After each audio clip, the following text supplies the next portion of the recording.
In today's video, I'm going to teach you how to use Google Business Profile posts. To get started, make sure you're signed in to the Google account that manages your verified Google Business Profile. This is important because if you're logged into the wrong account, you may not see the options you need to manage your business listing. Once you're signed in, go to Google Search and type in your business name directly. This should bring up your business profile management panel right inside the search results.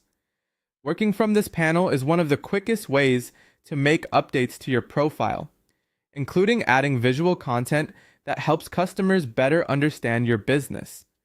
From there, look for the Add Photo or Photos option in your business panel and click it. This is where Google lets you manage the images connected to your profile. If you're trying to showcase the inside of your location, this is the area you'll use to upload those interior images so potential customers can get a better feel for your space before visiting. Next, if the photo category options appear, choose Interior. Selecting the right category helps organize your images properly and can make your profile more useful and visually appealing. It also gives people a clearer impression of your environment, whether that's an office, retail store, restaurant, salon, or another type of location.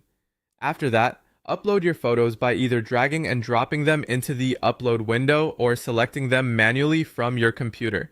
Then click Upload to send them to your Google Business Profile. As you do this, make sure your images are clear, well lit, and in focus. Bright, high-quality photos tend to perform better because they present your business in a more professional and inviting way.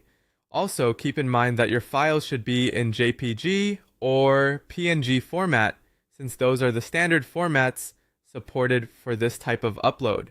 If your photos don't appear instantly, don't worry. In some cases, it can take a little time for Google to process and display new images on your profile. It's a good idea to check back shortly afterward to confirm everything uploaded correctly. That's all there is to it. Once your interior photos are live, your Google Business Profile can do a better job of showing customers what to expect from your business, which can help build trust and encourage more visits. Thanks for watching, and I'll see you in the next video.